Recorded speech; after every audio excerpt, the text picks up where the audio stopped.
अब हम लोग को डिस्कस ये करना है कि चार्ज की प्रॉपर्टी, चार्ज में देख लिया, क्वांटाइजेशन देख लिया, कंजर्वेशन देख लिया। अब हमको ये देखना है, ठीक है, कि चार्ज को प्रोड्यूस करने के कैसे मेथड है, क्या क्या मेथड है ना। तो चार्ज को प्रोड्यूस करने के हमारे पास तीन मेथड है।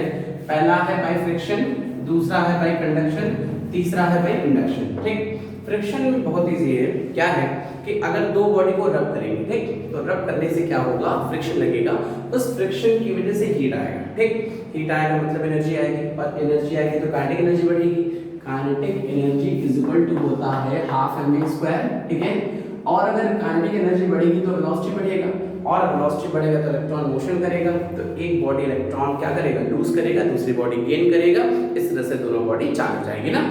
जो बॉडी इलेक्ट्रॉन को लूज करता है, जिस पे इलेक्ट्रॉन कम हो जाता है, इलेक्ट्रॉन कम तो प्रोटॉन ज्यादा, तो उसके ऊपर पॉजिटिव चार्ज आएगा, और जो बॉडी इलेक्ट्रॉन ले लेगा उसके ऊपर नेगेटिव। तो हमारा पहला मेथड हो गया बाय फ्रिक्शन। ठीक है, दूसरा मेथड है बाय कंडक्शन। कंडक्शन में क्या है कि अगर दो बॉडी, जैसे मान लीजिए चार्ज बॉडी है, ठीक है, ये प्लस है, ठीक, और ये न्यूट्रल बॉडी, ठीक है, अगर इनको कांटेक्ट में रख दिया गया, ठीक है, अगर दो बॉडी को कांटेक्ट में रख दिया गया तो ठीक है, चार्ज बॉडी को न्यूट्रल बॉडी को, तब तक इसमें चार्ज फ्लो होगा, ठीक है, जब तक दोनों बॉडी पे हमारा सेम चार्ज ना आ जाए। तो इस मेथड को हम लोग क्या कहेंगे, कंडक्शन। जैसे एक एग्जांपल लेते हैं ना, देख, जैसे मान लीजिए ये हमारा एक बॉडी है जिसके ऊपर 10 कूलम चार्ज है, ये न्यूट्रल बॉडी है।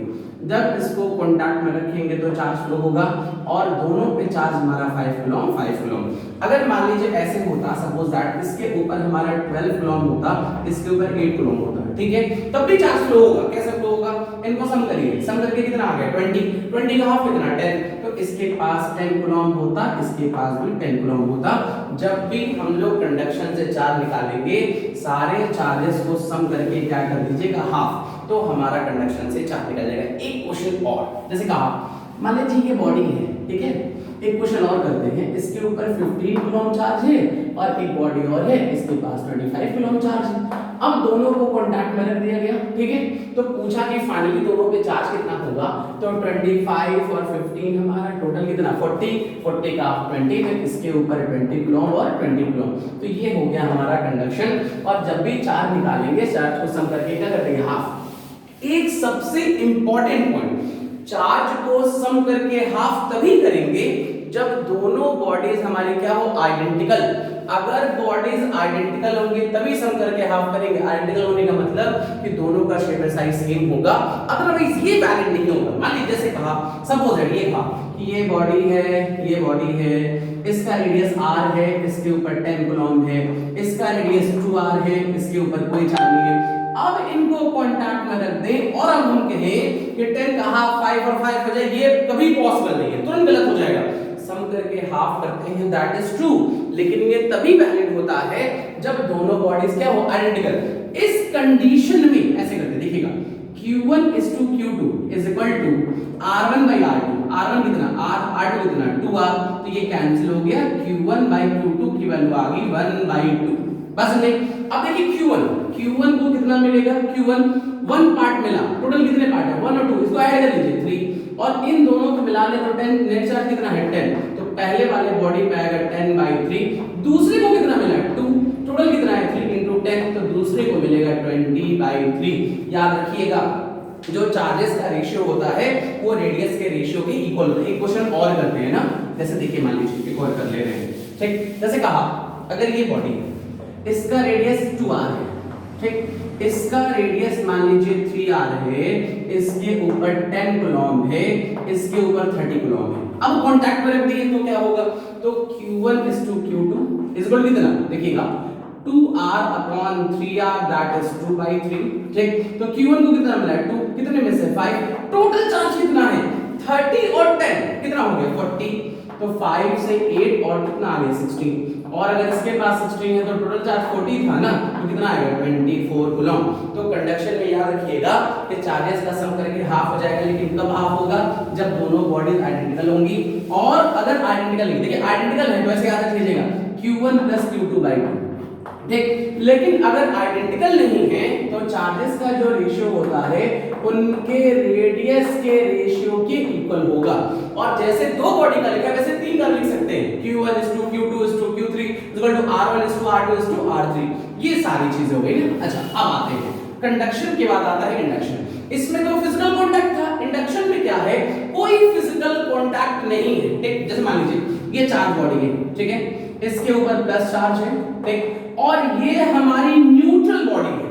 एक चार्ज बॉडी है, एक न्यूट्रल बॉडी है, कोई कांटेक्ट नहीं है आसपास में, ठीक। न्यूट्रल बॉडी का मतलब ये नहीं होता है no charge, equal number of electron and proton, ठीक। न्यूट्रल बॉडी की बात करें तो न्यूट्रल बॉडी में जितने इलेक्ट्रॉन होते हैं उतने प्रोटॉन, मतलब इसके अंदर पॉजिटिव नेगेटिव दोनों है, नेट इसका जीरो है। न्यूट्रल होने का मतलब नेट जीरो होना, तो प्लस वाला खींचेगा माइनस को, एक तरफ माइनस आ गया और एक तरफ माइनस तो दूसरे तरफ प्लस। बस नेट फिर से बोल रहे, ये चार्ज ये न्यूट्रल, न्यूट्रल में जितना इलेक्ट्रॉन उतना प्रोटॉन, नेट इस पे चार्ज जीरो, तो ये प्लस वाला माइनस को खींचा, एक तरफ माइनस तो दूसरी तरफ क्या प्लस। अब देखिए इसमें ये प्लस वाला इसको अट्रैक्ट कर रहा है, ठीक, और ये प्लस वाला इसको क्या कर रहा है, रिपेल कर रहा है। बस इनमें जो प्लस वाला है वो अट्रैक्ट कर रहा है, माइनस प्लस वाला जो है वो रिपेल कर रहा है, और अट्रैक्शन का फोर्स बड़ा है, रिपल्शन से बड़ा हमारा अट्रैक्शन का फोर्स है। क्यों अट्रैक्शन का फोर्स बड़ा है, क्योंकि इसमें डिस्टेंस कम है और इसमें डिस्टेंस क्या है, ज्यादा, और डिस्टेंस कम होगा तो फोर्स की वैल्यू क्या होगी, ज्यादा होगी, तो अट्रैक्शन ज्यादा होगा, रिपल्शन कम होगा।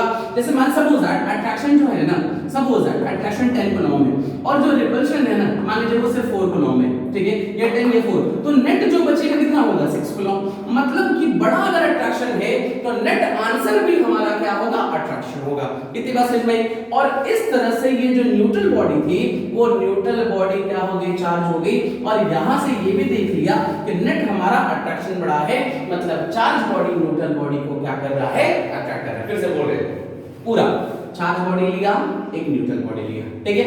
न्यूट्रल बॉडी में जितने इलेक्ट्रॉन उतने प्रोटॉन, देखिए प्लस ये इक्वल पॉजिटिव नेगेटिव, प्लस वाला माइनस को एक तरफ खींच लिया और दूसरी तरफ प्लस, ये प्लस इस माइनस को अट्रैक्ट करेगा और ये प्लस एक दूसरे को रिपेल करेगा। दो फोर्स लगेगी, एक अट्रैक्टिव लगा और एक रिपल्सिव, लेकिन अट्रैक्टिव फोर्स बड़ा होगा रिपल्सिव से, क्योंकि उसका डिस्टेंस क्या है, कम है, तो हमारे पास जो नेट फोर्स बचेगा ना वो अट्रैक्टिव होगा।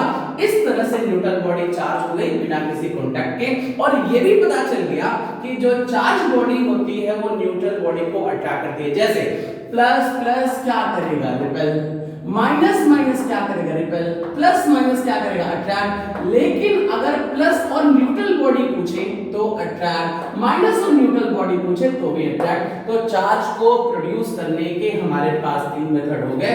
कौन कौन सा हो गया, पहला बाय फ्रिक्शन हो गया, दूसरा बाय कंडक्शन हो गया, तीसरा बाय रबिंग। जैसे कौन होता है ये बॉक्स, ठीक है, कागज फाड़ के रख लेते हैं और बॉक्स को यूं रगड़ते हैं, ठीक है, तो ऐसे रखते हैं ना तो कागज को खींचने लगता है। तो देखिए जब बॉक्स को हम रब कर रहे हैं, ठीक है, ऐसे रब कर रहे हैं मतलब फ्रिक्शन लगा रहे हैं, फ्रिक्शन लगाने से डस्टर को ऐसे रगड़ लिया, ठीक है, फ्रिक्शन लगाने से ये डस्टर क्या हो गया, चार्ज हो गया बाय फ्रिक्शन ना, और कागज फाड़ के रखे तो कागज न्यूट्रल है, ये चार्ज बॉडी को अगर कागज के पास ले जाएंगे तो चार्ज बॉडी न्यूट्रल बॉडी को क्या करेगा, अट्रैक्ट। ये कौन सा मेथड हो गया, इंडक्शन। तो दोनों एग्जांपल हमारे पास चला है ना, तो चार्ज को प्रोड्यूस करने के 3 मेथड, बाय फ्रिक्शन, बाय